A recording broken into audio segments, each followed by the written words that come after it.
Okay, and here is the final one for Abyss 113. This was one that I won, or I should say I should two-shot this one.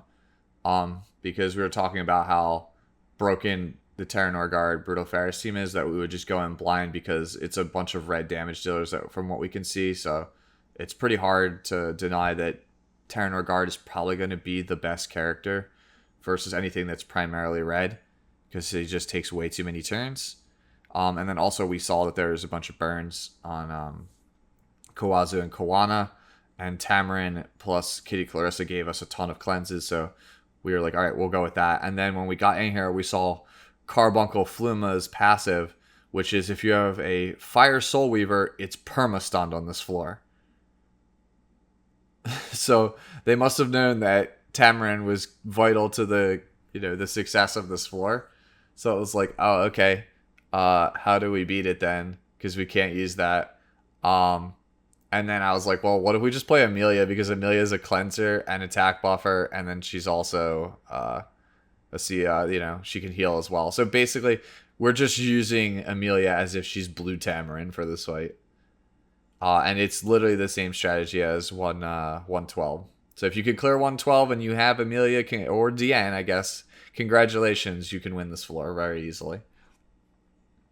We were just cycling turns here with Emilia.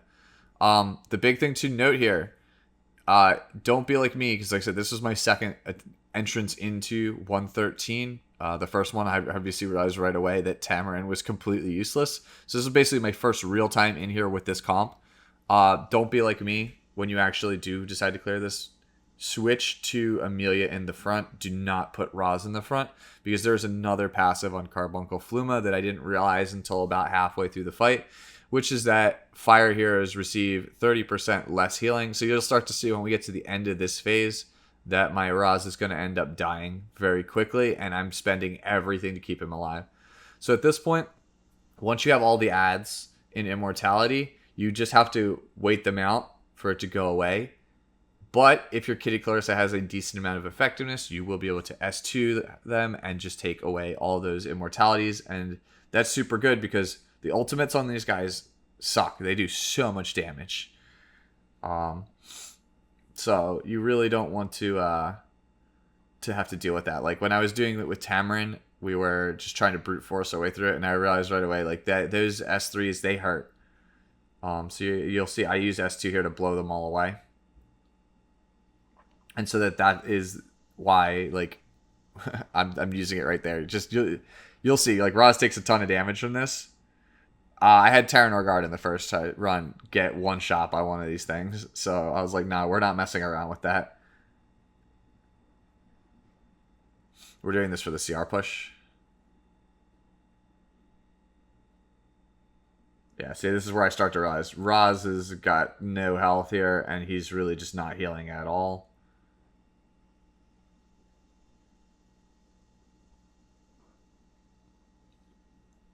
Once you have those guys out of the way, the only thing that really matters here is making sure that your Roz stays alive, because Carbuncle Fluma doesn't really do any damage. You'll start to see, like, I heal like nothing here. I healed 510. That's nothing. That's literally nothing.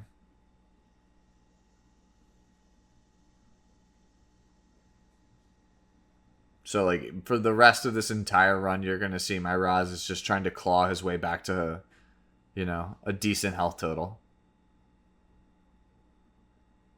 Soul burn so I can get some health back on Roz. 680. CR push back Flumo with the S3. And then remember, this move heals. Roz S3 heals. A whopping 816.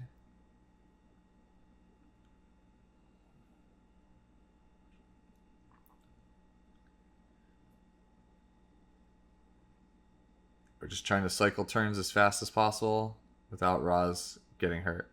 Thankfully for us, the character, since it's a carbuncle, is going to just keep trying to buff itself. So there is a window for our Roz to actually recover health. Again, put Emilia in the front. Or if you have a level 60 Kitty Clarissa, unlike me, you could probably put her in the front also. Because you might need the health on Emilia for the second phase of this fight, which we'll talk about when we get to it. Basically, it's going to be against Kawana and Kawazu. And Kawana, you can just ignore. She's just going to do things where she just tries to remove buffs on your team. And if you kill her, she just revives, so it doesn't matter. At least if I'm remembering the skill descriptions correctly when I read them. So yeah, you can just ignore her.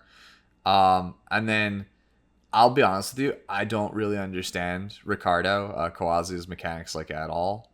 It just seems like whenever you attack him, with a I guess it's a critical hit or a non-critical hit, he gives your whole team burn, and it ignores effect resistance. So good luck with that.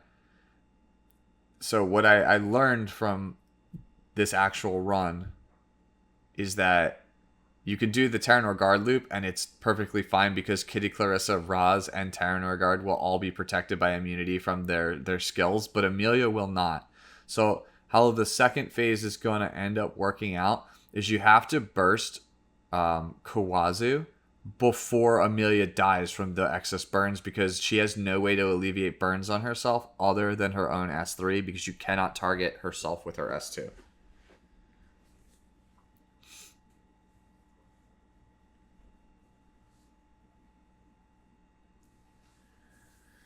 So you see she has 3-turn immunity, and then Ra's S2 will give him immunity plus Terranor Guard immunity.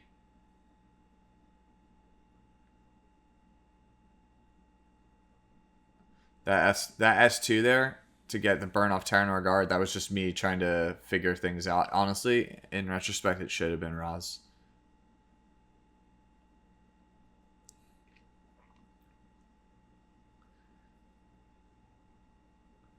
And then this, we just start up the machine again. So now once you soul burn here, now Terranor Guard and Raz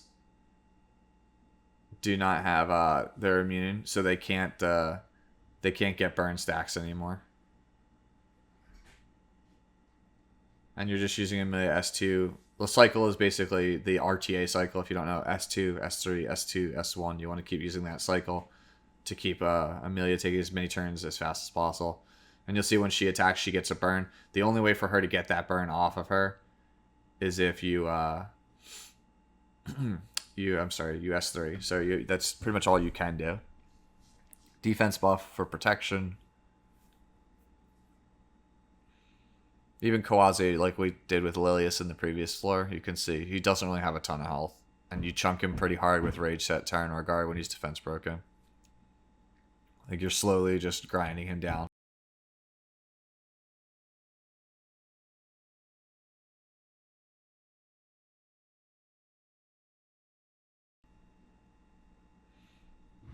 Yeah, see, this is when I realized you can't pick Emilia with your own S2. So my only option at this point is I recognize I just have to cycle turns as fast as possible and win this fight before Emilia dies. So you'll see I start to get desperate because I have a lot of souls. I'm going to eventually start using Archie. Yeah, the game name of the game is just race them until before Emilia dies. Defense break. My defense break was actually good on this run, or my luck, because it was terrible on 111. I got like no defense breaks. Trying to boost Kitty Clarissa to get the cleanse off of my the cleanse off so I can get my Emilia off of burn status.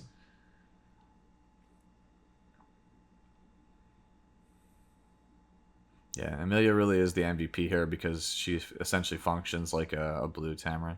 So this is where I pop Archie, because my only other option is to give Emilia a burn stack for no real return. So it's better, I should just take the burn stack and do a ton of damage to them and get an additional attack buff on my team than just to do nothing. Emilia is basically dead at this point. We're just trying to rush it. Like there's nothing we can do to save Emilia.